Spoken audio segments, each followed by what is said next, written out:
Hey Wilson, how's it going?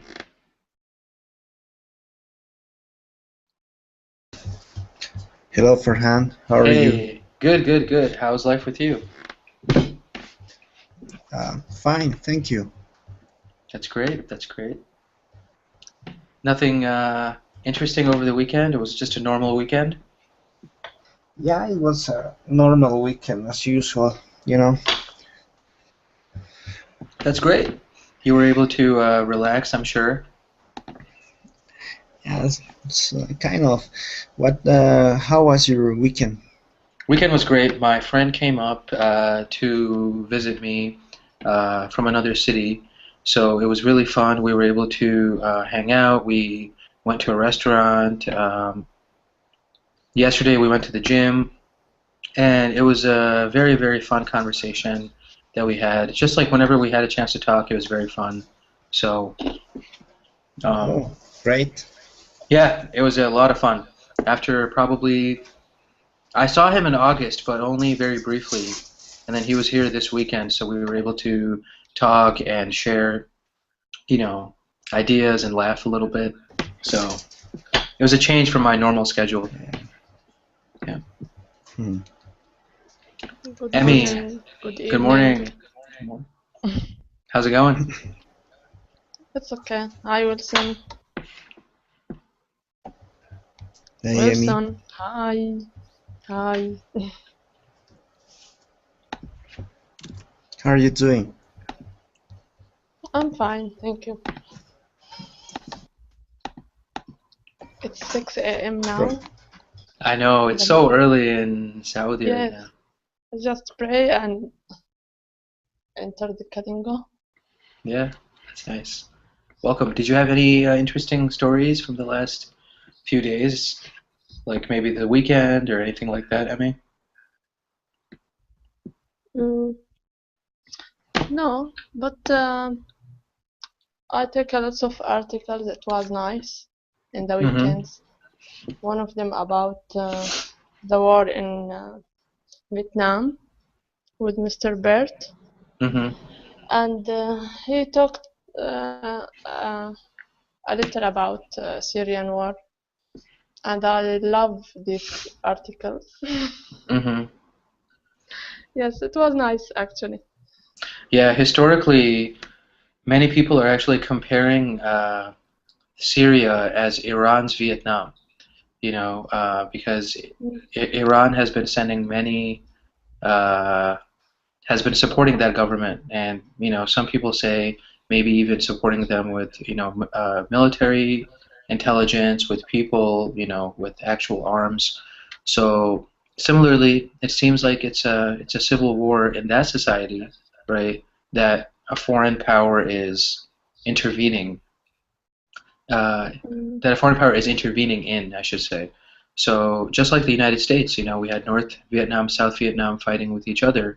United States intervened, we didn't really need to be there. I mean, we went there because of um, the theme of that era was anti-communism, you know. So anywhere there was communism, America had a duty, they felt Americans had a duty to prevent the spread of communism. And as a result, I what's mean, same communism? situation. Communism is an ideology. So what we see, for example, in China, although China is a much smaller example of it today compared to 20 years ago. It's the idea that was that was first explained by Karl Marx. Karl Marx was a philosopher. He was essentially a thinker, right? So he came up with an idea in the I think the late 18th century, early 1900s. Early 1900s. He came up with the idea that society should be one class. The working class should have the power. The republic, or the republican form of government, where you have people electing other representatives and democracy. It's not fair for the people. So everything was about the people, the working class. And communism tries to explain things as every. Yeah, do you hear me, Emmy, still? I can hear you.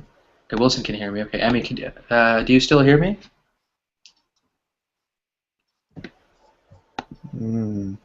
Maybe Emmy got disconnected. Okay, Yeah. but yeah, I mean, communism, Wilson, I'm sure you know, the idea of having one class, everybody equal, right? Yeah. Nobody makes more money. I can understand it. hmm Yeah, I think Westerners are more familiar with it than Middle Easterners, because the Middle East actually never really had a communist government. I don't really think any of those countries had a communist government. Maybe Yemen, like North Yemen, I think, or South Yemen, one of those two countries was a communist country for a few years. And then they reunited, so now they're one country. Yeah, but I don't know. It's kind of sad that we have so many conflicts. Like so many civil wars and things like that all over the world. Yeah. I don't know too much about that issue, but yeah, as usual, it is sad to see war, people die. Yeah. Yeah, especially when you see situations with so little being done for some of those people, right? So I mean, conflict is happening, but there doesn't seem to be an end in sight in many places. So that's part of the problem. Right. So, Emmy, you're back, right? Can you hear us now? Yes. Okay, fantastic. We can talk about communism a little bit later, if you don't mind, Emmy, just so that maybe we can get started with the class. But generally, communism, it's a belief that there's one class, the working class. Everyone should be paid the same. Nobody is higher than anybody else. A doctor makes the same amount of money as a teacher, who makes the same amount of money as a plumber. So it's it's for example, Vietnam, Cuba, the Soviet Union. These societies were considered communist societies. But yeah, we can talk about that afterwards. It's a very good question. It's a very interesting topic too. Hey, Claudio, how's it going?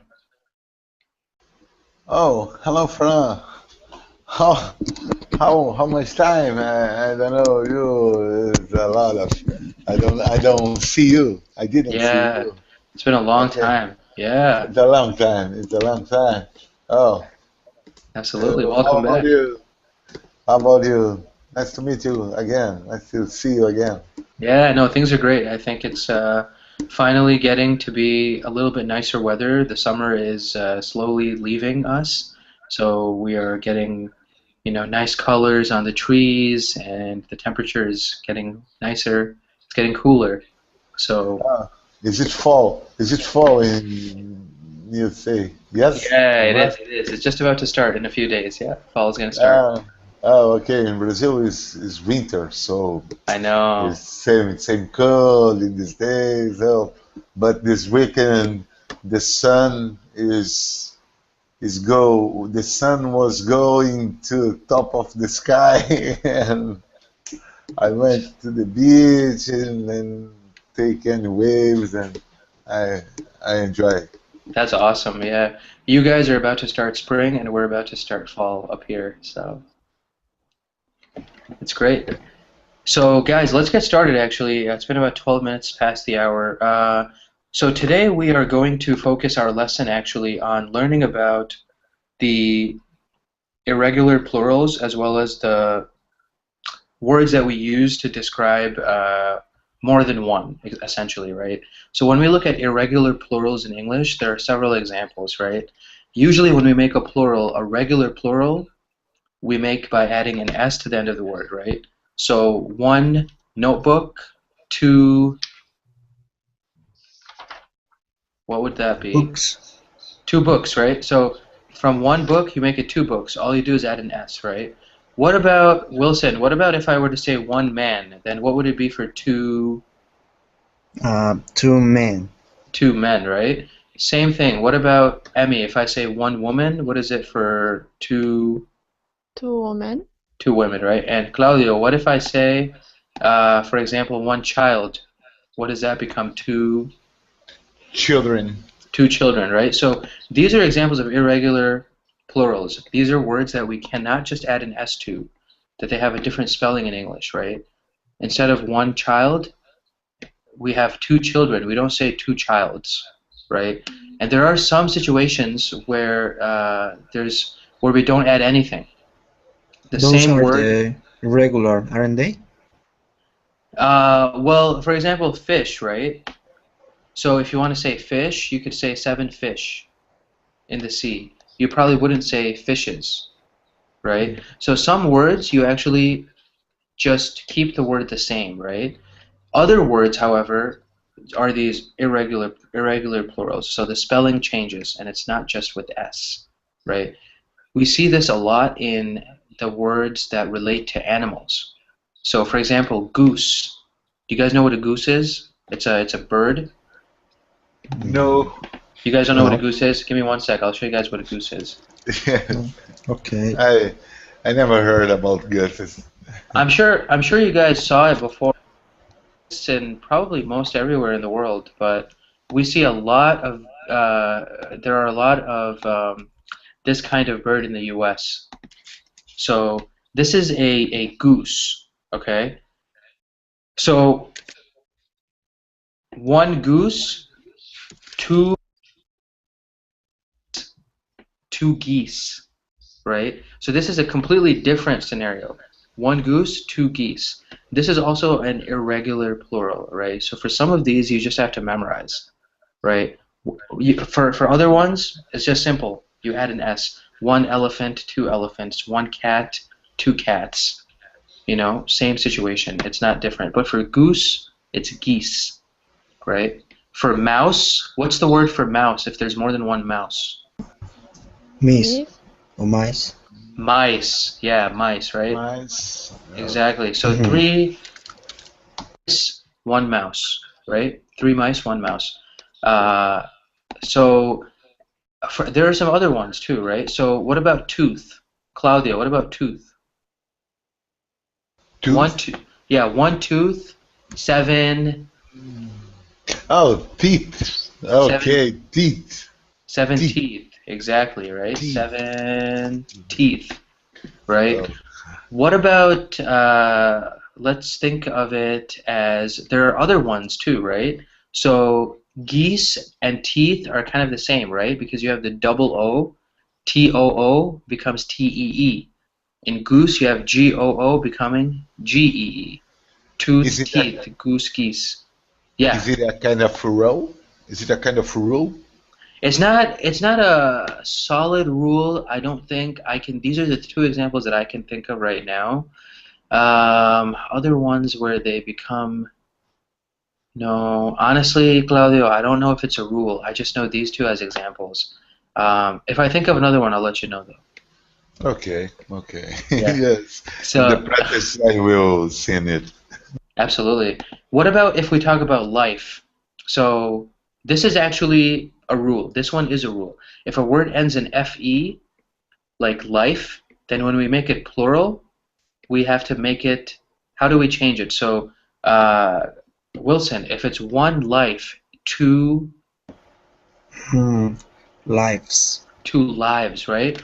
So, 2 lives versus 1 life. So the FE ending becomes VES.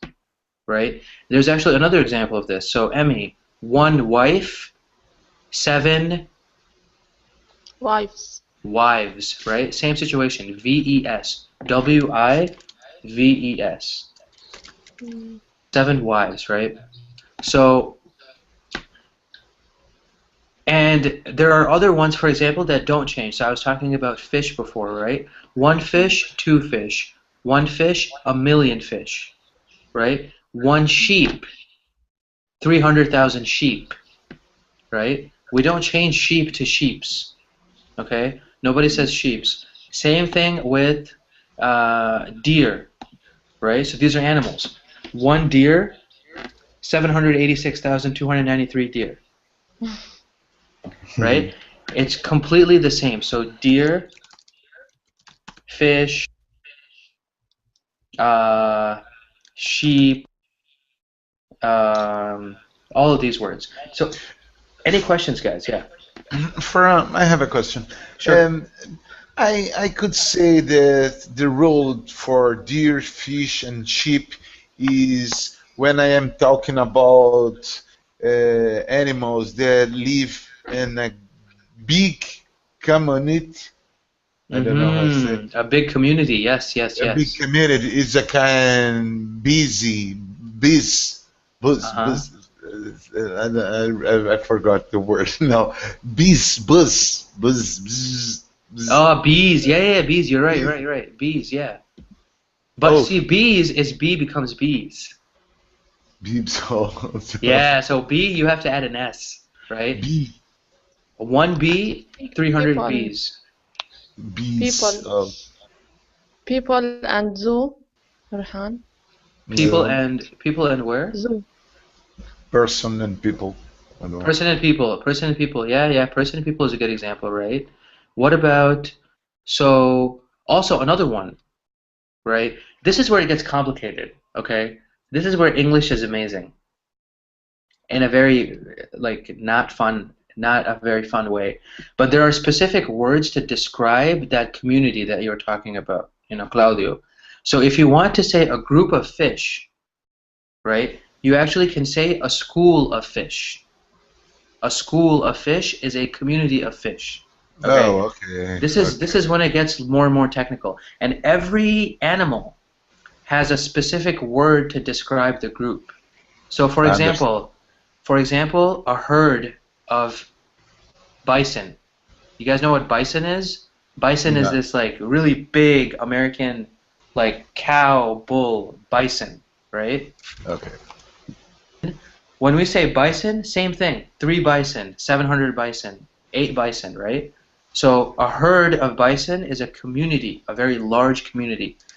You can also say a herd of sheep, a herd of cows, a herd of bulls, right? And so different words like this are also to be a little bit of a challenge because sometimes when you read about it in the literature, it's a little bit different, right? So, but it all comes with practice, honestly. Once you look at more and more of these examples, it comes with practice. Emmy, quick question. What do you mean by zoo here? Like the It's location where the animals are? yes. Oh, okay. So if you want to say, like, for example, I went to 6 zoos, it's actually zoos, Emmy. Okay. Yeah, you do have to add an S to that one. Okay. Yeah. So that one is, for example, a place like a museum. Same thing, museums, parks, right? Locations, almost always you add an S. I cannot think of an example where you don't add an S to a location. Yeah, but that's a good question, though. It's a very good question. So when we're talking about numbers, right? When we're talking about plural, non-plural nouns, or I'm sorry, irregular versus regular plurals, we can use words such as many. We can use words such as much. We can use phrases such as a lot of, right? So for count nouns, okay, for things that we can count, books, pencils, papers, cars, houses, computers. For things we can count, we use many, right? There are many there are many cars on the street. There are many people in the at the party, right? There are many houses in this community, right? For things you can count, you want to use many. Okay. What's another example of a count noun with many? Let's see. Let's start with Claudio. Oh, many. I I have many friends. Beautiful. I have many friends, right? It's a count noun. Friend is a count noun. I have many friends. Great job. Emmy, what about you? So let's use another count noun and let's use the word many to describe something. Okay, there is many different cultures. Is it there is many different cultures or There are. there There are are many different cultures, different. right? Yes. There Fantastic. are There many. are Mm.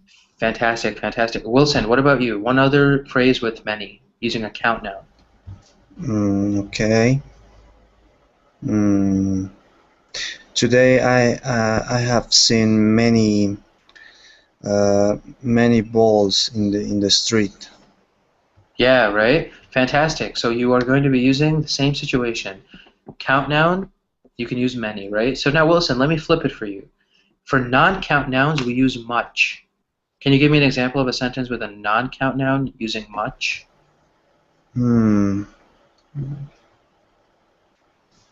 Actually, before you say Okay. that, Wilson, what Okay. is a non-count noun? What is a non-count noun, for example?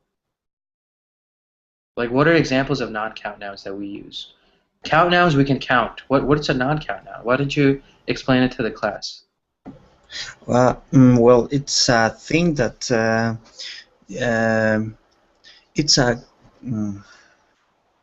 well, I can say that it's a group of things that they they cannot be counted, something like that. Yeah, essentially, right? Non-count cannot be counted, right? So what are examples of non-count nouns? Where do we usually see or talk about non-count nouns? As far as I remember, I could um, say that, for example, emotions or feels are good examples of non-count. Non-count nouns, right? Non-count. Yeah. So Right. now, what's the sentence you wanted to say, Wilson? Sorry for cutting you off. Using much, right? So much we use for non-count nouns. Okay. Today I was so much happy for for for my goals that I achieved. Yeah. Today I was so much happy. Wilson, I don't know if you can use much in this scenario with an emotion like this. You Oh, shouldn't use so much happy. You should say, today I felt so much happiness. so much happiness. Yeah, so because happy is an adjective, right? It's not a noun. So happiness would be the emotion. It's the noun, right? Okay. So today I felt so much happiness, right? Today I felt so much sadness when I heard about the person's sickness, something like that, right? So yeah, let's try to focus on nouns. So give me one other example, Wilson, using much, but let's use a noun this time. Okay, much. Mm. Oh, Anything in the world that's non-count noun. okay. The water uh, was too much for. I don't know. There was so much water. There was so much water in my class. Yeah, there was so much water in the class. Let's just imagine maybe your school has a flood, something happened, right? Water started coming. There was so much water, right? So water is an example of a non-count noun. Same situation with, for example, sand, right? Blood, cheese, like random things. Like you don't count food, right? Like salt, sugar. You don't count, oh, 3 grains of salt, you know? You just have salt. So, for example, if you're in a restaurant, oh, this dish has way too much salt, right? You eat something, you don't like it. That this dessert has way too much sugar. This dessert has, way too much sugar. Way too much means a lot of, right? So Emmy, give me an example. Let's use a non-count noun this time, and let's use much. Okay. Uh, um,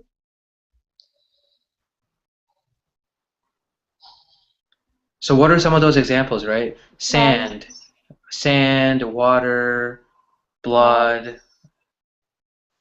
Yeah, rice. rice. Yeah, rice is great. Rice is a good one. We don't count Okay. rice. There Yeah. is too much rice in the plates.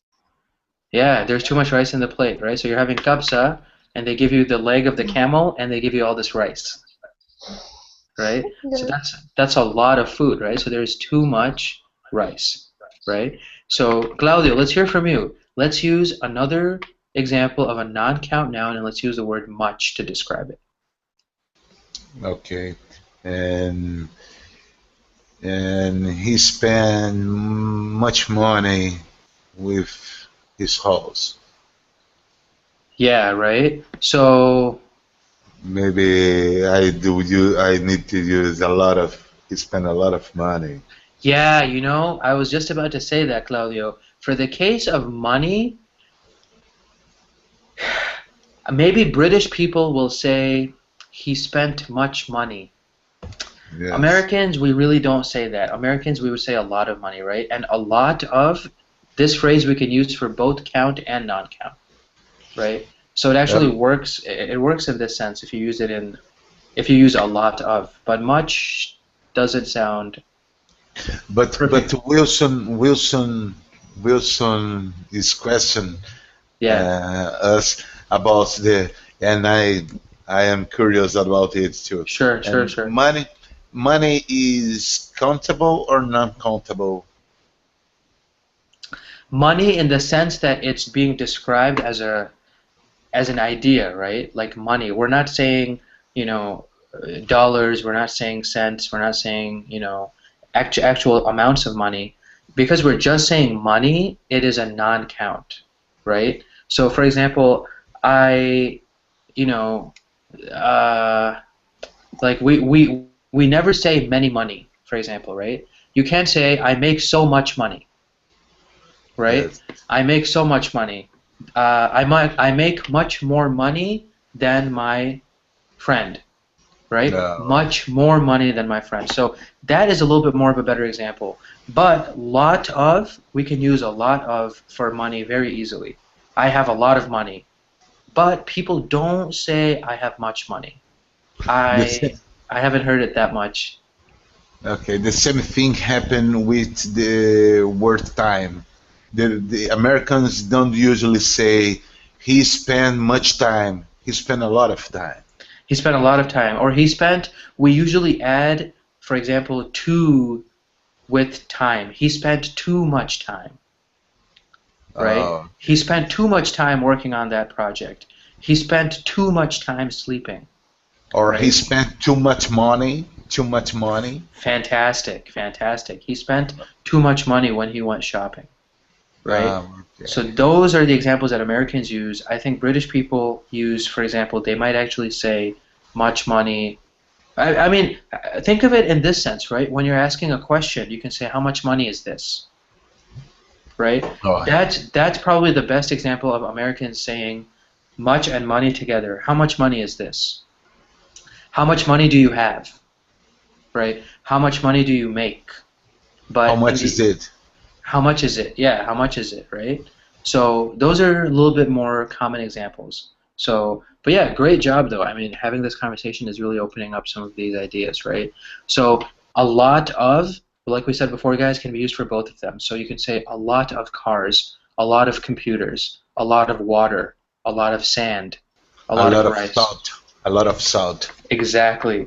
I can, in the most of the situations, I can change much and many to a lot of. Yep. Yep. Because a lot of works for both the count and the non-count. Oh, okay. Yeah, so Can I that's a have a good thing. question for Yeah, him? yeah, sure, sure. Yeah. If we say a lot of, what's the difference when we use a lot of and a lot of? I have a lot of versus What was the second part of the question, Emmy? I'm sorry. A lot of, right? So the difference between a lot of and lots of, Yes. there is really no difference. Um, Uh-huh. a lot of is more professional. Okay, lots of, I think kids say this a little bit more, like, I have lots of chocolate, yay! You know, I Mm-hmm. have lots of candy, I have lots of money, right? But professionally, we say, I have a lot of something. Lots So of it's is more childish. Yeah. for plurals and singulars, we used all a lot of Yes, you can use for for, well, both. for both the count and the non-count, right? Okay. So sand, water, rice, cars, books, computers, anything that is a count or a non-count. But yeah, in the case of lot of versus lots of, a lot of is formal. Yeah, so if you're talking to, for example, Okay. Sultan Obama will say a lot of, little kids, maybe his daughter will say lots of, you know. So Mm. yeah, and Wilson is also 100% correct. You can't use a lots of, right? It's either a lot or lots of. Uh-huh. Okay. Yeah. Good Thank you. job, Wilson. That was great. Mhm. And one other example, guys. So if we can also use some or any. Some we use when we are talking about a feeling that is maybe positive or just neutral, right? I had some good luck, right? I had some uh, I had some good fortune, right? I mean, we don't usually say this in a regular American English because it sounds weird. But for example, you can use some to describe something that is just normal. I went and I bought some food. You're not saying a lot. You're not saying a little. You're just saying I just went and bought some food, right? Or we can use any for a negative sentence almost, right? So for example, I didn't catch any fish when I went fishing. I didn't make any money today, right? I didn't get anything done today, right? I didn't meet anyone um, at the party, right? So some we use when it's positive or neutral, emotions or something else, right? Any we use for if it's more of a negative thing because we are really dragging the sentence to the negative end of it, right? I didn't make anything. I didn't do anything. I didn't find anything. I didn't learn anything, right? So those are all examples of any versus some. So any questions about that difference, guys? Any and some? I think that any could could be used in the in questions sentence, right? Yeah, absolutely. So what's an example of that, Wilson? Mm, do you have any question? Yeah, do you have any questions, right? Or in a restaurant, for example, would you like anything else, right? Would you like to try any of our specials? For example, people say that, for example, in the context of a restaurant, would you like anything else? Would you like any of our sample dessert? Whatever like that. So a lot of the situations we see. And last but not least, guys, we can. This is where English is just unbelievably ridiculous, right? So we said before, many is used for count nouns, much is used for non-count nouns, and a lot of is used for both non-count and count, right? When you are talking about non-count nouns, right? Some non-count nouns can actually be pluralized, right? So some non-count nouns can actually be pluralized. So if we are talking about, for example, chocolate and candy, right? These are two examples. People is actually not an example. Oh, sorry for. I Yes, can't Claudio. say. I can't say a lot of chocolate. You can say a lot of chocolate. Yep. Yep. Oh, okay. So I understand, but maybe I understand. I don't under. I didn't understand What do This you last mean? part, yeah. So this last part, this is where it gets confusing, Claudio. Anybody in the world would get confused after listening to what I just said, right? So we can say a lot of chocolate. We can say so much chocolate. We can use much, right? Because chocolate is a non-count. However, you can also say chocolates. For example, I went to the store and I tasted. No, that's not going to work. She really loves chocolates. She really Oh, loves. She really loves strawberry chocolates, or candies. That's candies. for this word didn't. This word isn't. There isn't. Yeah, yeah, right. Those. That's exactly the reason. So they have certain words in English are ridiculous. Okay, Oh. it's just the way it is. It's just the way it is. Like, for example, candies, chocolates, scientifically, plastics, right? 300 pieces of plastic, 300 plastics. Or just like anybody can say, there's a lot of plastic here, But you but know? in the street language, the people don't use these words too, or it's a grammar rule. Honestly, I think it's a grammar rule, but nobody knows it. I mean, normal people in the street, if I wanted to talk about chocolate, I would say, that's a lot of chocolate. She eats a lot of chocolate. I love chocolate. You know, I mean, Oh, that's how I would say. Nobody, it's so rare that we say candies and chocolates, but they are possibilities, right? oh, So I guess oh, that's why we mention them. Yeah. oh! I really enjoyed to figure out it. The rules in English are so ridiculous, so ridiculous. Like there's no excuse. Like when I read some in English, writings by people, or when I read a book or something like that, I often just, I can't really tell. Oh, I just read it. Okay, I understand it, whatever. But if I were to, dissect and really look at the grammar behind some of the rules that we have in English, ridiculous. I mean, it doesn't make any sense. Honestly, it just practice, practice, practice, right? There are exceptions to every rule. The more you guys listen, the more you guys will be able to know the difference, I guess. And definitely Oh, when we have conversations as well, it's going to be a lot easier. So, okay. Anyway, guys, we took about like 20 minutes, more than 20 minutes, talking about just the grammar portion. Do we have any questions about non-count versus count versus plural versus? Mm. We're okay? I have no Uh, question too. Yeah, go ahead, Claudio. No, I have no question. I Oh, have you have no. no questions. Okay, fantastic. Wilson, are you good? I'm okay. Okay, sounds good. So let us real quick jump to the article for today. And I actually really like this article because it's talking about the Brazilian dream. Okay, so Claudio may have some interesting perspective on this. Brazil. And so we're looking at the globalpost.com article. I just put it in our chat window, and I'm also going to actually share my screen as well, guys, so you guys can see my screen and we can get started. If you guys have trouble seeing my screen, let me know. Do you guys see it? Yes, I'm seeing. Fantastic. Yes, I can see it. Fantastic. Thanks, guys. So, in sweatshops, the Brazilian dream goes awry. Okay? What does awry mean? Awry means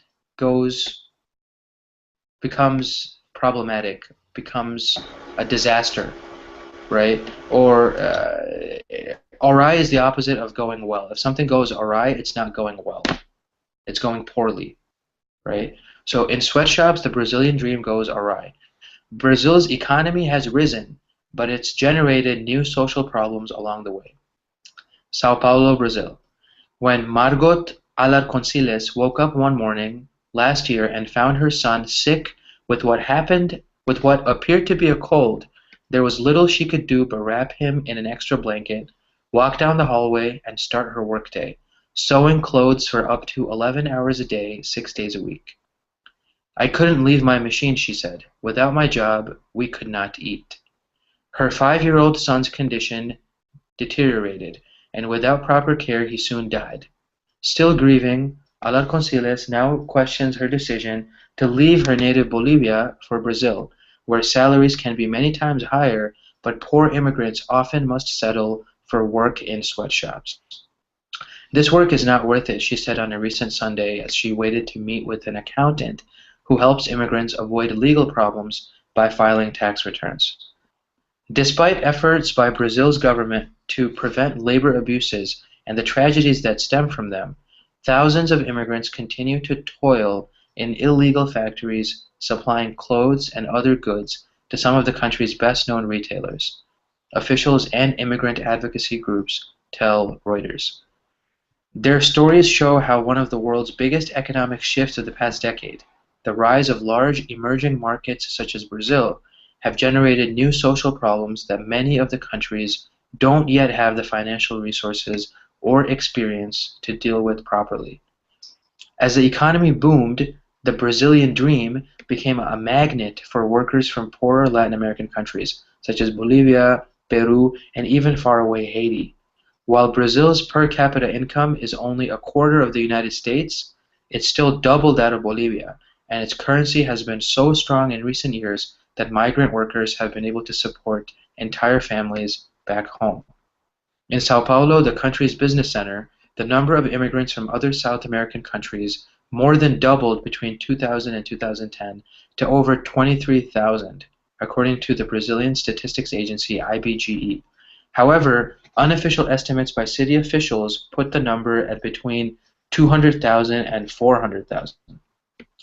Alarmed by soaring reports of labor abuses as the migrants flowed in, Brazilian officials in 2009 tried to bring immigrants out of the shadows by signing a regional agreement that made it easier for many of them to receive work visas.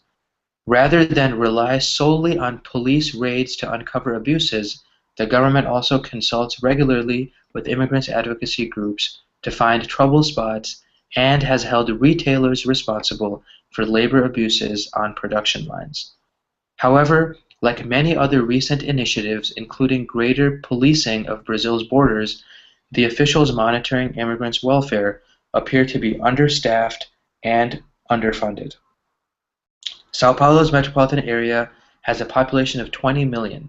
Luis Alexandre Faria is one of just 2 labor ministry inspectors charged with coordinating investigations into slave labor, the government's term for sweatshop conditions. Right. So I'm going to skip these 2 paragraphs. They're not really that important. I'm going to skip a couple of these 2, actually. Let's see. I'm going to go to the end here. Long days, long nights. Yet many immigrants still live in a dark underworld where they see the government as an enemy determined to keep them from earning a good living. Jesus, a 32-year-old Bolivian who didn't want to give his last name for fear of being targeted by the police, started his own workshop when his Korean boss went out of business after suffering 2 police raids in 1 month. She told us to rent a house and buy the machines we had been working on from her. We like it here, he said, placing a calloused hand on a metal shutter in front of the house. It's quiet and we can work in peace. Still, setting up his own business has multiplied his risks. When he worked for the Korean woman, rent and food were deducted from his paycheck, meaning the rest was his to spend. He often sent it back to Bolivia, to his ailing father. Now he has to pay his part of the rent in a house he shares with a brother, plus nearly $500 a month, on top of a whopping $10,000 2-year lease for a stall measuring 4 square meters in a converted warehouse in a morning bazaar. Jesus arrives at the bazaar in the commercial neighborhood of Brás at 5:30 a.m. to sell the cotton blouses that he, his wife, and a niece produce in a small room in their house. After a quick lunch, he returns home to join the 2 women, working well into the evening. Thankfully, the Brazilian culture is one of luxury. Brazilians change their look 2 or 3 times a month, Jesus said with a smile. That's good for the seller. right? So we can stop here because the article actually goes into much more detail about kind of the lives of these immigrants, right? So when we focus on the lives of the immigrant population, especially in Brazil, we see many of these ideas that I guess the article is trying to say the Brazilian dream, this dream of other people from other South American countries, Latin American countries who come to Brazil. It's not always a dream, right? Sometimes it becomes a nightmare for many people. So, Claudio, let's start with you because you're a Brazilian person yourself. I mean, why do you think people leave their native countries to come to Brazil for work? Would you say that this article is accurate or is it misleading? Oh, for me, I am 36 years old. I'm from Brazil. I was born in São Paulo. For me, it's a very crazy to know about this new reality of Brazil because when I was young, my dream I lived I was living the American dream. Uh, Hmm. young young Brazilians dreams to leave Brazil to move to United States and another countries because the Brazil in those days was a poor country or a kind of poor country. So I don't know if the situation really changed. Hmm. But in the last 10 years, the population was make money, and the other countries of American had bought the Brazilian dreams, and some peoples really moved to Brazil, Hmm. really have moved to Brazil, and for me, it's a bad idea because in Brazil we have a lot of slums. I have a lot of friends that they had an employ with and a salary is with a ridiculous salary. Hmm. They have no money to live in Brazil. They have no money to buy a beer or to rent an apartment or to trip around the country or to they need to work all the time and 7 days a week to bank their family to keep the roof over Over their head. over his family's head. Hmm. Yes, Absolutely. and for me, it's I don't know what the situation in the countries around Brazil, but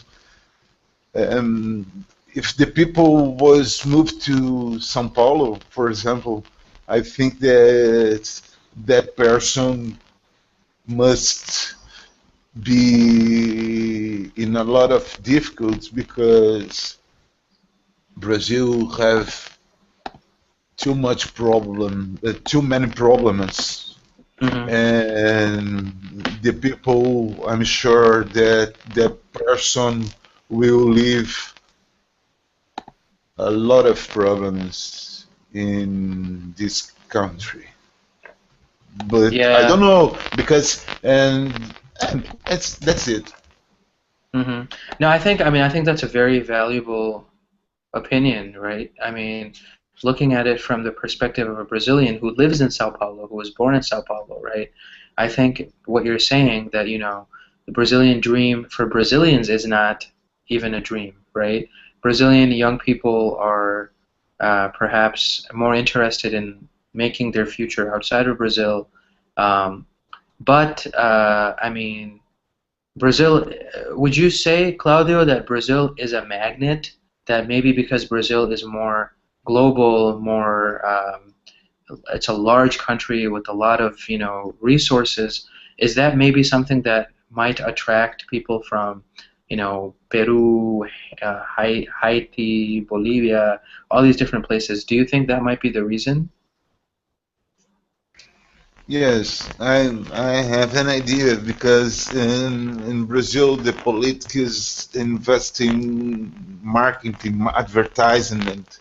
So the these countries have no money too, and when Brazil advertising so our world that we was living in a kind of first world, in a kind of rich world, the people maybe believes in this advertisement, Mm-hmm. but I'm not sure if it is completely true. So I know that these countries are few poor, are a little bit poor.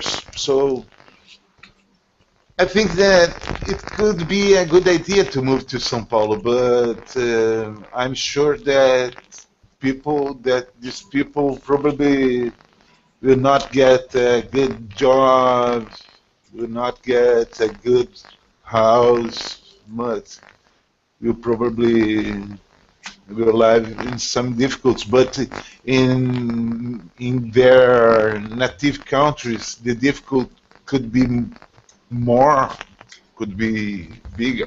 Yeah, yeah. I think that might be the reason, right? So even though Brazil is difficult, where they're from is even more difficult, right?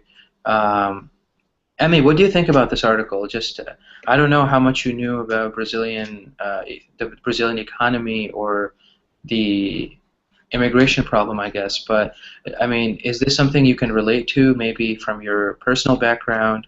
I know Saudi has a lot of immigrants as well, so maybe you Yes. can relate it. I think it's the same problem here, uh, and in Brazil. It's actually yes, there have it was a poor country with a lots of resources, so that attract lots of immigrations to Brazil and work there. And even if we count it or um, convert it with other countries which are rich, but the poor, the immigrations, the immig, uh, the people who came from outside countries are The immigrants, so poor. uh-huh, What? the immigrant, right? So an Yes, immigrant is a person that comes, yeah. yes, immigrant. Hmm. Uh, their countries is so poor, or much poor than Brazil. Much, So much poorer. poorer. Much poorer, yeah. Okay. Uh-huh. Sure, go ahead. I'm Yes. sorry. Yeah. So much poorer than uh, Brazil. So they came and worked there, and after a while, I think it was increasing in population.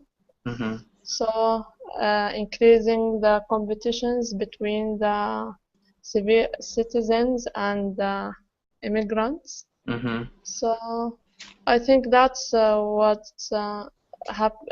was uh, build or create these problems for them. So Yeah. yes, the best for the or the best opportunity for civilians and not for the immigrant. Mm-hmm. So they all the time, okay, if you want to stay, you can stay, but it will be less payments and no less salaries and more payment you will pay. Mm-hmm. Because yeah, the country is looking for its own citizens first, right? I Yes, mean, so if you're living in Brazil, you have to be Brazilian to get the benefit of living in Brazil, yes, right? yes. Here in So Saudi Arabia and in all countries, yes, it's the that's the same rule. issue. Yes, Yeah, yeah, same absolutely. rules. 100% agree. In the U.S., it's the exact same thing. You know, every country looks to its own citizens first, and then foreigners, right? So, Yes. or and then immigrants, I guess. So, Wilson, what do you make of this article? I'm going to ask you. you know, based on what you have read or what we've read together in this article, I mean, how do you compare this situation to maybe something you've heard before, especially these, these conditions in the factories? I mean, what is this something that you've heard about possibly in, in Bolivia, in other South American countries, about these conditions in the factories? Why do people still go? I mean, this woman at the beginning of the article, she was saying that, she had to work every day, right? And as a result, her 5-year-old child died because she could not take the child to a doctor, for example. If she doesn't work, she doesn't eat, right? So, I mean, is it really that bad, or is this article just taking one specific example and making it seem much worse than it actually is? Mm, well, Based on your well, experience, if you happen to know anything. yeah, you can hear a lot of that kind of situations that people from Bolivia that go to Argentina, Brazil, Spain, um, to get a better life, you know. Because here in Bolivia you cannot progress if you don't have a degree or you have a proper education. Usually these people didn't have the opportunity to get an education, and and and they ask, how can I progress if I here in Bolivia I just work to eat for the day. You know, you don't have any savings, you don't have any plans for the future. So and to get worse, um, you get a family, and you have to maintain your children, your spoil. How can I say? Your spouse. Uh-huh. Your spouse, a Uh-huh. spouse. Essentially, you have So to take care of your household, right?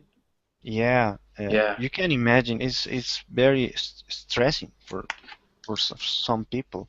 So that's the reason that they prefer to go to to Brazil, for example, that they have a huge market, and you can earn money 4 or 5 times in Brazil, for example. So uh, maybe the woman that the case that the article talks about Mm-hmm. is an extreme case, but I can say that 80% of people that goes to those huge countries, uh, they have success because they have suffered too much here in Bolivia, and they have the opportunity to progress in another country. Besides you, I don't know, you have to work 7 days per week. So, but you have at least you have an opportunity to progress. You have savings that you could be sending to your families to Bolivia from Brazil. You know, Mm-hmm. so I can say that it's just for a time, for a short time could be, you know, maybe 3 years, 4 years, then they get back to Bolivia, and then they can, with the savings, they can buy a house, I don't know, buy a car, or start a business here. So it's a good strategy, but there are some cases like the woman. It's sad to hear about that. Yeah. I mean, I think what you said was fantastic, Wilson. Everything you mentioned, perfect English, no problems, right? And it was very good, very, very well said, right? I mean, the situation really is something that is deserves more attention, you know? I mean, I think what, from what we heard from Claudia, what we heard from Emmy, same situation, right?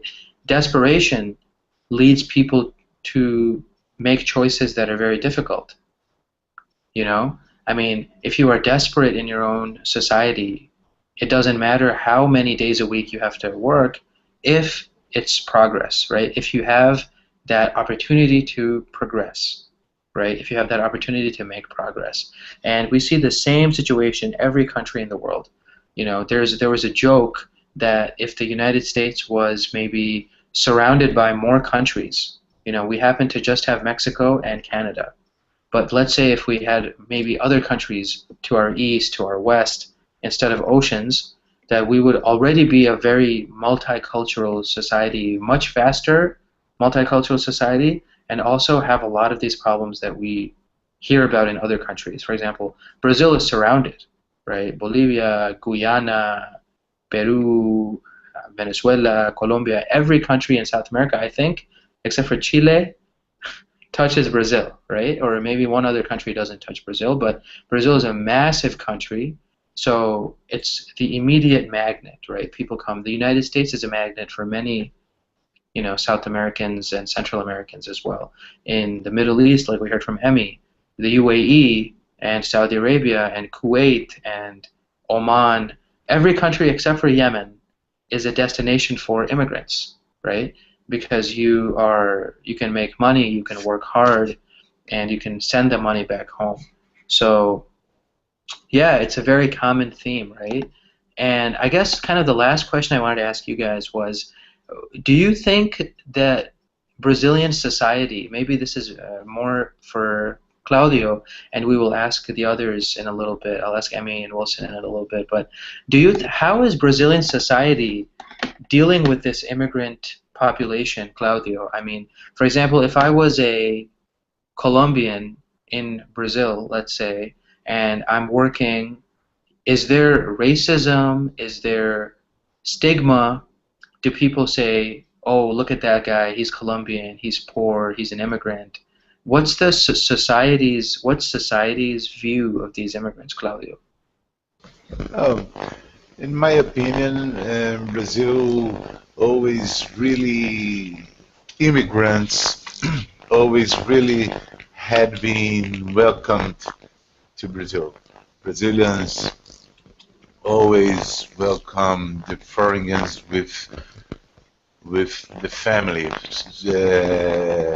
So we have a lot of communities of foreigners that all of those are completely integrated with our society. If you go to São Paulo is a great city with a lot of communities of foreigners, and it's very different to New York, for example, that the immigrants really integrate themselves to the society.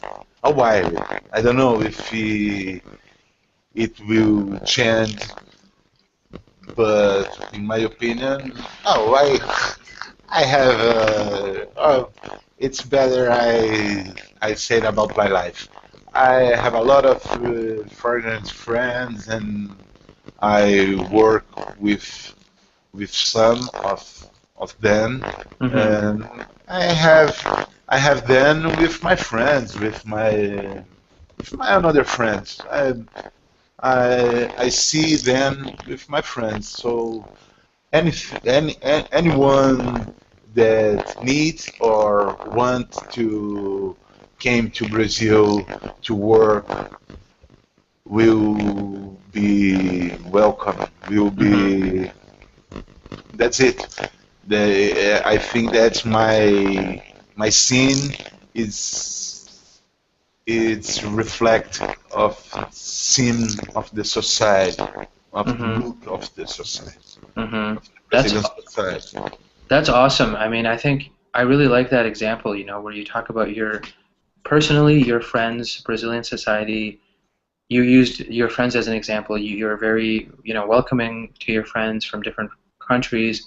Foreigners seem to be very welcomed. And I think it's reflected in this article as well, because we didn't see, for example, the article didn't say, if you guys get a chance later, maybe you can read the article again, but one of the parts of the article mentioned that the government is talking with the activists for immigration, right? The immigration activists. So there is a conversation between the Brazilian government and these immigrant groups, right? It's not a we are Brazilian, they are foreigners, we are fighting them mentality. It's not that mentality, right? From Yeah, I have a good example, sure, a good recently example, sure. a good recent example, and a few months ago or so, a month ago, the president resolved to bring to bring to bring for here and doctors and Cuban doctors to work in Brazil because the Brazilian doctors have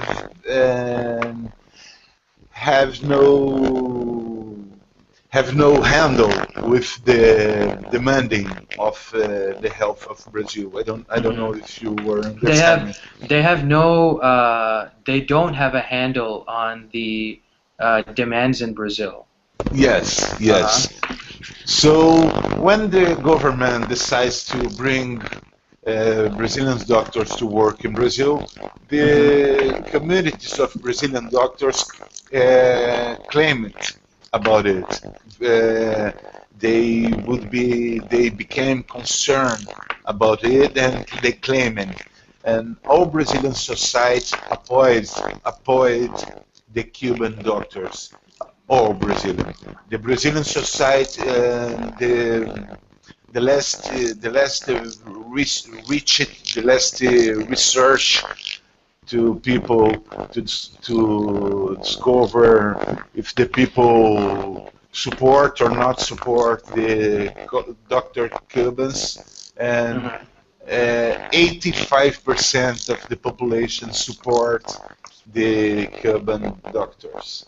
And So those 15% are probably the doctors in Brazil, right? The actual Brazilian doctors. yes, yes. Yeah. So the government, oh yes, the government bring the doctors to Brazil, and not one Cuban doctors. So doctors of around the any countries, and Portuguese doctors, Spanish doctors, and so of course the group of Brazilian doctors didn't need it, but the population supported it. So Brazil is true for a strange moment that the government and the population Hmm. don't don't speak the same language. you know? Yeah. That's great. I think I like that. Government and population should be, if they are speaking the same language, I'm worried, right? yes, Because yes, because yes. maybe the government is controlling the government. Yes, the Or, population supports the uh-huh. government, but we believe in the constitution, we believe in the laws, Hmm. but we don't support the all decisions of our government. Hmm. Absolutely. There needs But to I don't be know. there needs to be some disagreement, right? We should, yeah. Sometimes we disagreement with the government, and we are traveling for the time that we need to adapt themselves to another time to the future. Yeah, yeah, no, absolutely, We are absolutely. discussing about it.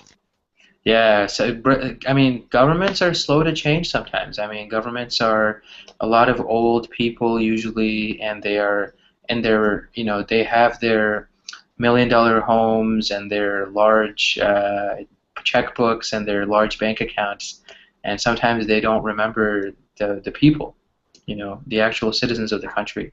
So I always have a lot of respect for societies that disagree with their governments, but not violently or not in a bad way, but that they disagree intellectually, they disagree philosophically, they disagree morally, and with the population maybe having these ideas, the government will also change because the government reflects the population. So, you know. Yes, I agree. I agree completely. We need to discuss our future, and we need to ask about our rights to our government. And Brazilians are still learning about it in this Mhm. moment.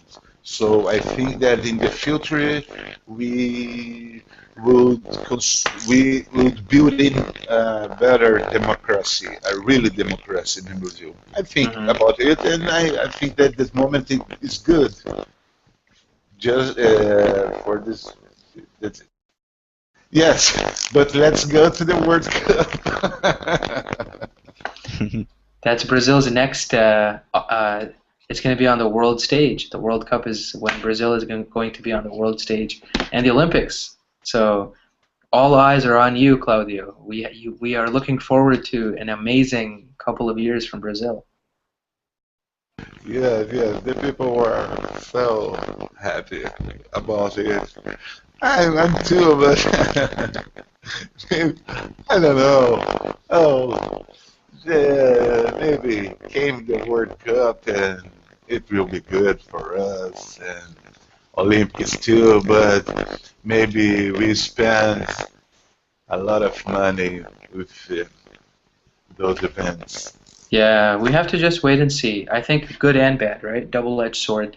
No country sees this much popularity. I mean, two back-to-back events, international events, World Cup and Olympics. This is a big, big deal. For Brazil, this is a very big deal. I mean, I think by 2020, just 7 years from now, I think Brazil will have a permanent seat on the Security Council. I think so. I think we need a Latin American country in the United Nations uh, permanent Security Council. You know, it's India is still too backward in my opinion. I can say that because I'm from near India. But Brazil, I think they're really trying hard. International country, very hardworking. Obviously, every country has problems, but we'll see. Maybe 7 years. In 7 years, they'll be a proud democracy, much more proud than today. Hopefully. Yes.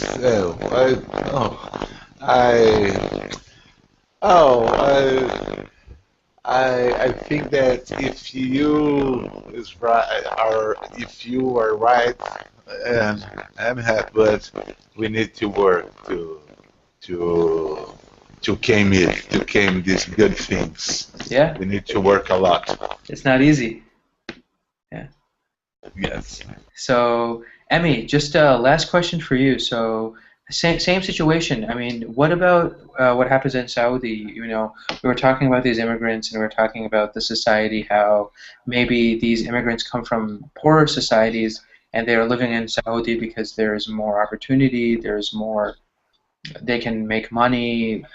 Do you think is Saudi society welcoming like we see in Brazil, or is the society more closed, more reserved when it comes to the immigration question? I think in the uh, 20 years or 15 uh, years ago, Mm-hmm.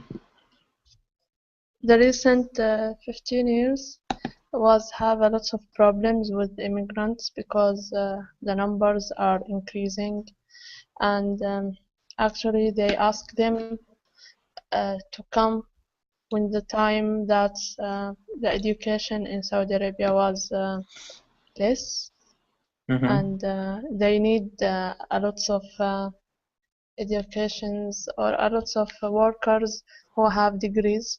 So yes, there are lots of poor people, for example, from Egypt, but they are educationals. So they have degrees in, for example, teaching, doctors, pharmacists, a lots of degrees, and Mm-hmm. uh, engineers.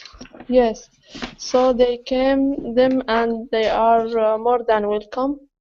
But uh, after that, actually, uh, they don't need them now. Mm-hmm. They need just a few workers with degrees, because now there is a lot of teachers, Saudi teachers, doctors, and um, engineers actually.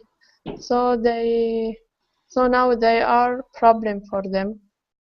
They don't want them to work anymore. or if they ask if they want to stay, okay, but less uh, um, salaries. They will take less salaries. So the immigrant will feel sad because he was teaching that man or that guy. He is now at the same work and the same line, but his salary is duplicated or maybe multiplied by four Mm-hmm. of his salary. So he have a choice even to accept that, and after a few years he will go to his country, or he will actually go to his country directly. Mm-hmm. And there is a government limitations in the companies, uh, new rules actually. It's about if you hired, there is a percentage for the un-Saudi workers in the company.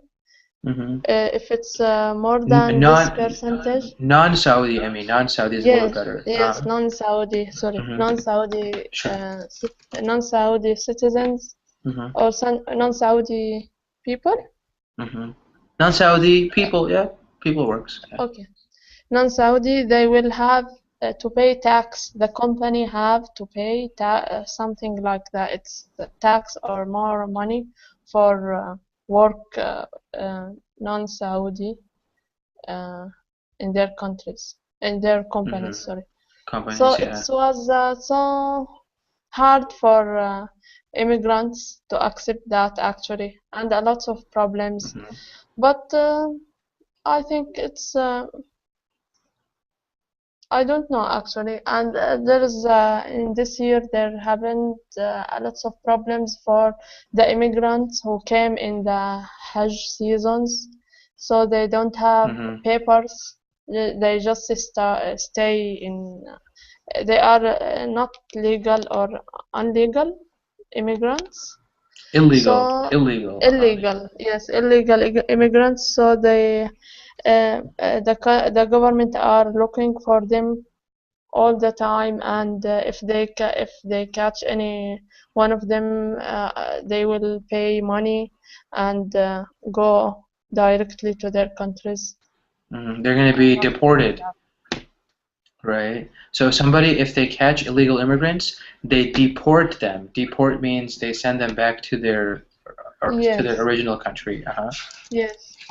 Actually, and these immigrants are so sad and are so poor. They don't have money to pay that. Mm-hmm. So it's a problem actually for them. I don't know what will happen for them. I Does the don't know how they government, can pay. will the government Yes, pay the fare then, the ticket to go no, back? no, the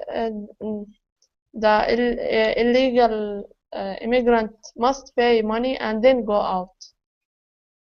So what if they can't pay money? Are they in jail? I don't know Oh, okay. actually. It's just in this year happened new rules. Yeah. Yes, No, I I don't know. know actually.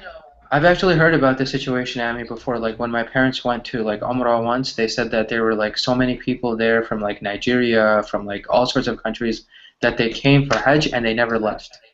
Yes, So they yes, are and just, these yes, and these people are not have degrees. They are just working at the homes, hmm at the cleanings for something. It's not for Saudi citizens will not do it and will not work it. So why this issues for government to do something like that? They are so poor people.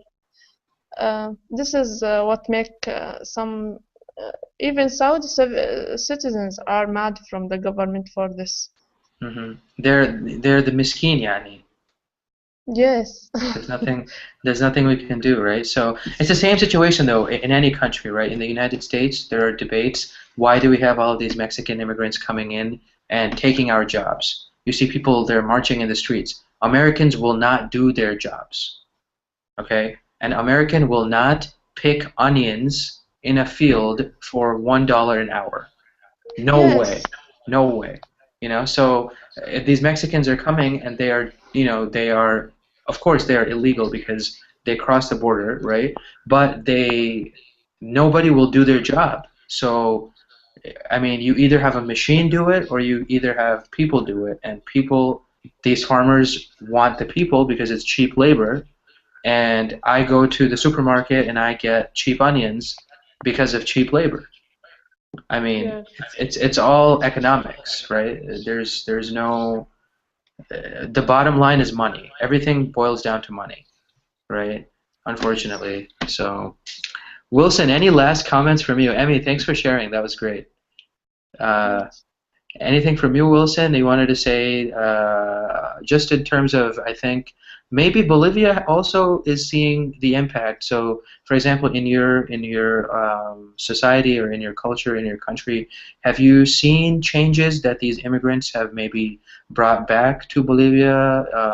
Do you see the government of Bolivia encouraging this kind of migration or working with Brazil to make this something more, a more stable system. It seems to me, from what you said before at least, that Bolivians who maybe leave their country and they come back, they bring back money, they bring back their savings, and they are contributing to the Bolivian society, right? They're contributing to the Bolivian economy.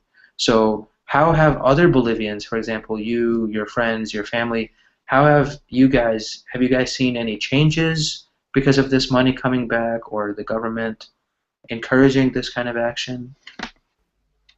Uh, yes, you can see progress in some places. Like I said, people who traveled to other countries for a better life, they um, got back and they started to run a business or to build a house.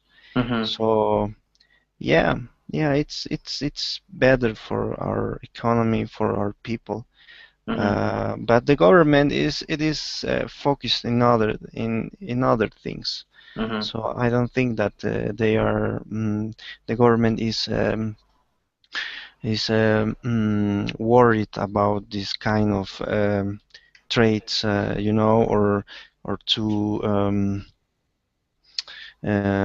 to help to these people to go to other countries. They don't. They are focused in other things, like to get more votes for the next election.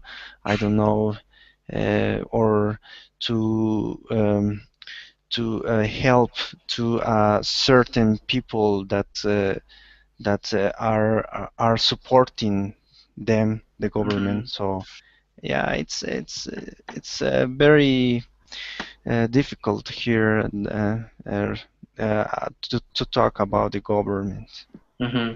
Yeah, a similar situation when we have governments that are practicing nepotism. That's this word that I wrote down, nepotism. Nepotism is nepotism is the idea that you give, for example, jobs to your family, to your friends who are supporting you politically. Right. So it's not based on ability, it's based on blood or based on connections. Right.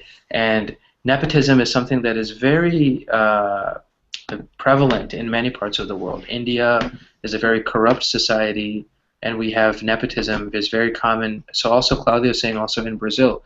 And I think this is the bigger question, right? I mean, there are good people everywhere in every society, but I guess there is still so much corruption and so much nepotism and so much, there's still so much further that we have to go as in terms of progress, right?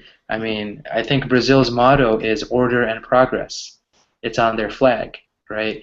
So it's something that I think is fascinating. If a country has made progress one of their two main principles, right? Order and progress.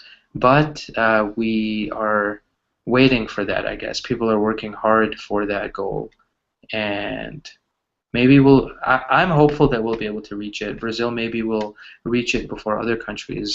The United States seems to be just going backwards and backwards.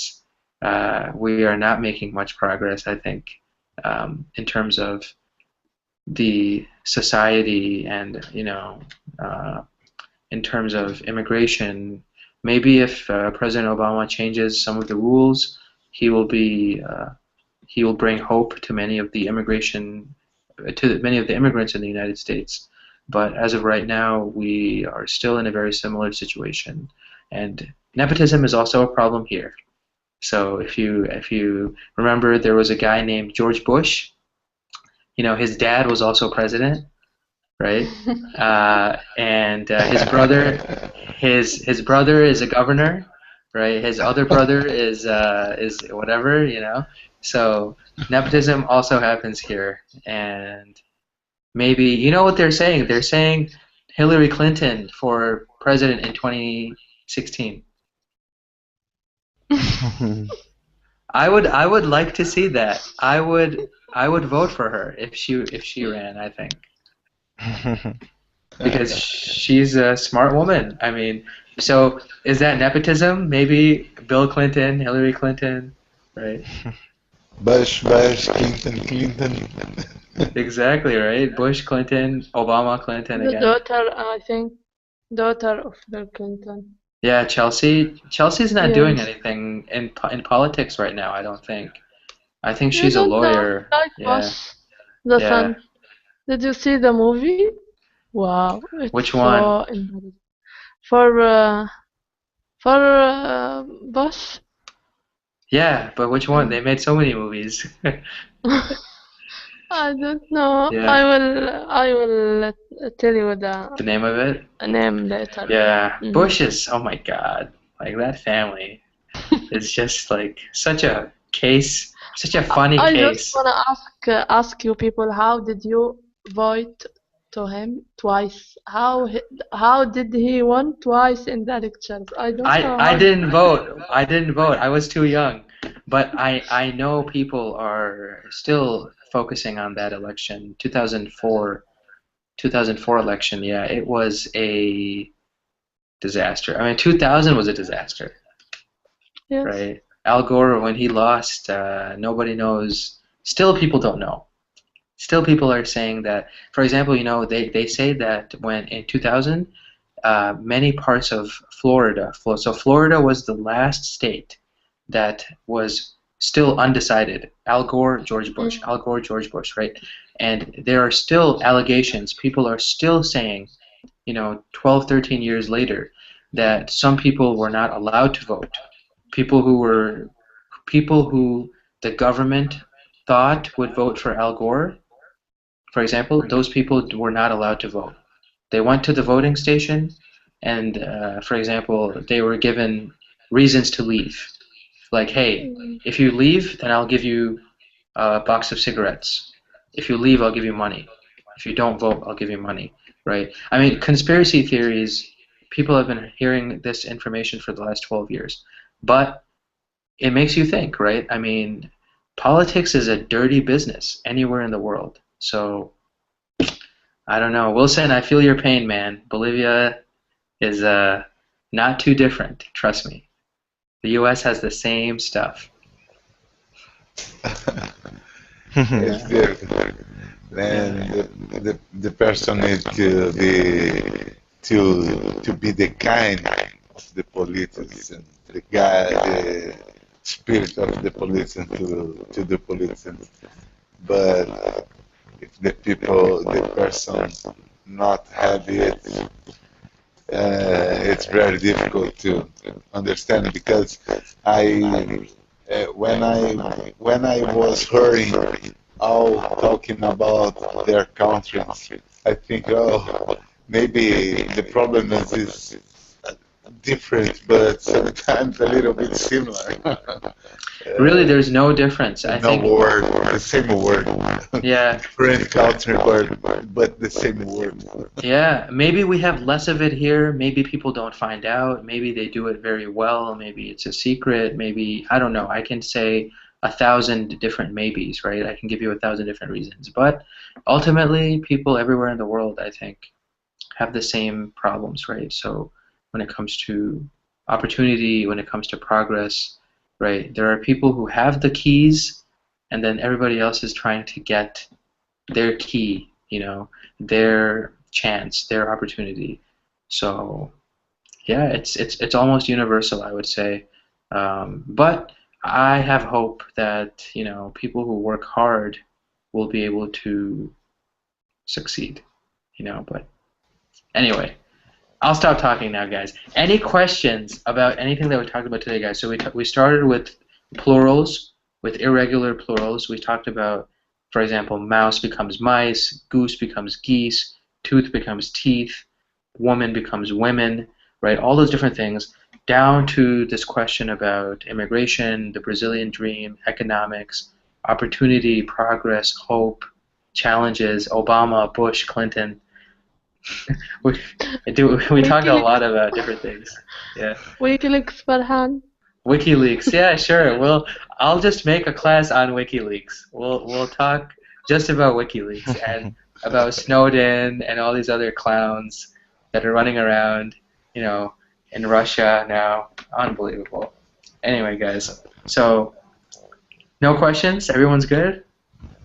No question. I'm okay. All right, Claudio, I'm sounds okay good. too. Wilson, Emmy, you guys are both good? Okay.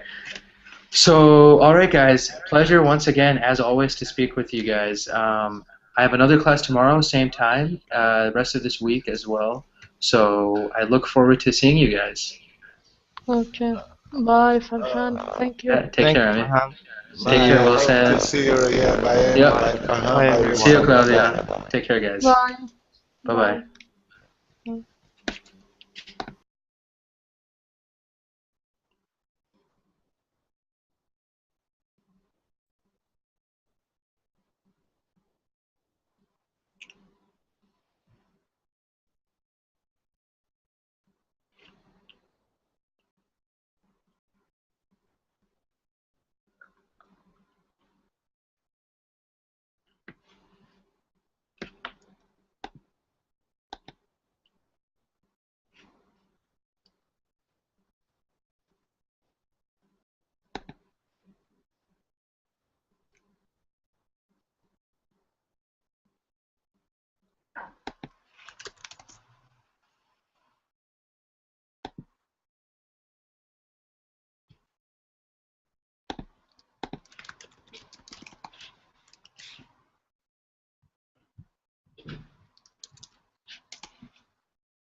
Hey, Wilson, how's it going?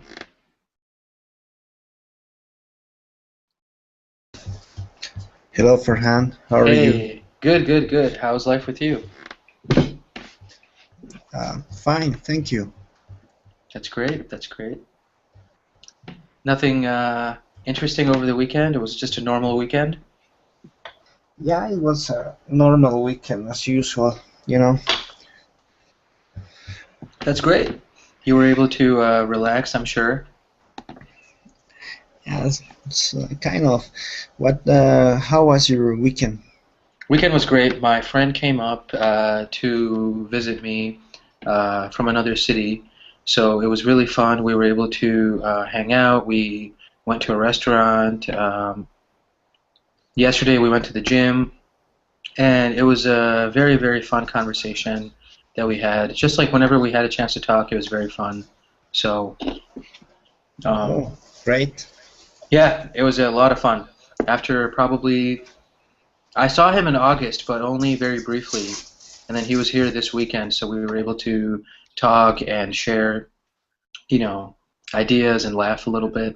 So it was a change from my normal schedule. Yeah. Hmm. Good Emmy, morning, good good evening. morning. How's it going? It's okay. Hi, Wilson. Hey, Amy. Wilson. Hi. Hi. How are you doing? I'm fine, thank you. It's 6 a.m. Great. now. I know, in it's the so morning. early in Saudi right Yes, now. I just pray and enter the Kadingo. Yeah, that's nice. Welcome. Did you have any interesting stories from the last few days? Like maybe the weekend or anything like that, Emmy? Mm, no, but I take a lot of articles. It was nice in the Mm-hmm. weekends. One of them about the war in Vietnam with Mr. Bert, Mm-hmm. and he talked a little about Syrian war, and I love these articles. Mm-hmm. Yes, it was nice actually.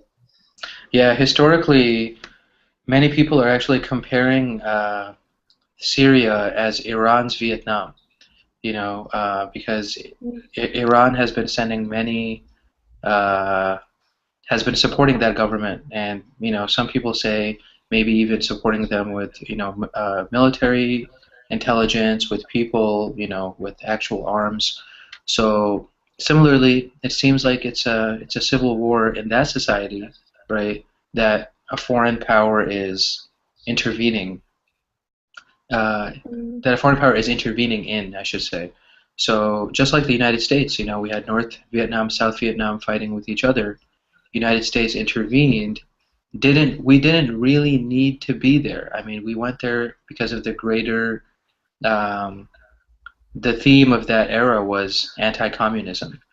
You know, so anywhere there was communism, America had a duty. They felt Americans had a duty to prevent the spread of communism. And as a result, I what's mean, same communism? situation. Communism is an ideology. So what we see, for example, in China, although China is a much smaller example of it today compared to 20 years ago, it's the idea that was first explained by Karl Marx. Karl Marx was a philosopher. He was essentially a thinker, right? So he came up with an idea in the I think the late 18th century, early 1900s.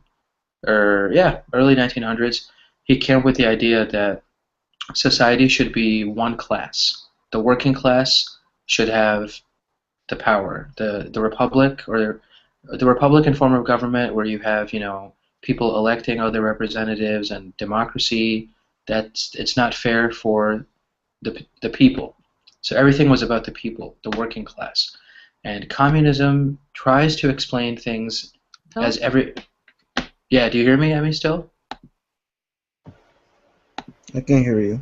Okay, Wilson can hear me. Okay, Emmy, do you still hear me? Mm, Maybe Emmy got disconnected. Okay, yeah. but yeah, I mean, communism, Wilson, I'm sure the idea. How about you? Nice to meet you again. Nice to see you again. Yeah, no, things are great. I think it's finally getting to be a little bit nicer weather. The summer is slowly leaving us, so we are getting, nice colors on the trees, and the temperature is getting nicer. It's getting cooler.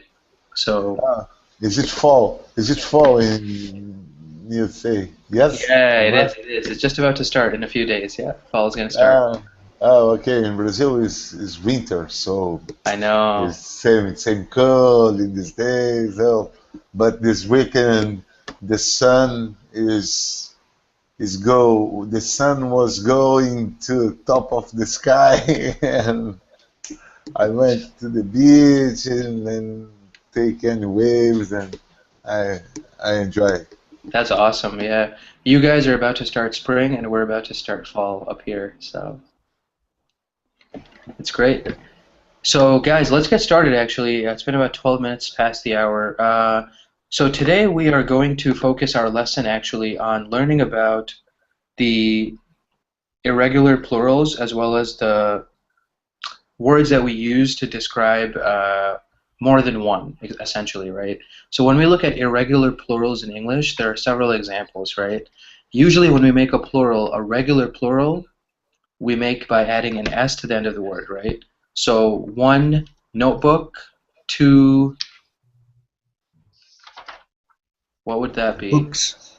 Two books, right? So from one book, you make it two books. All you do is add an S, right? What about, Wilson, what about if I were to say one man? Then what would it be for Two men.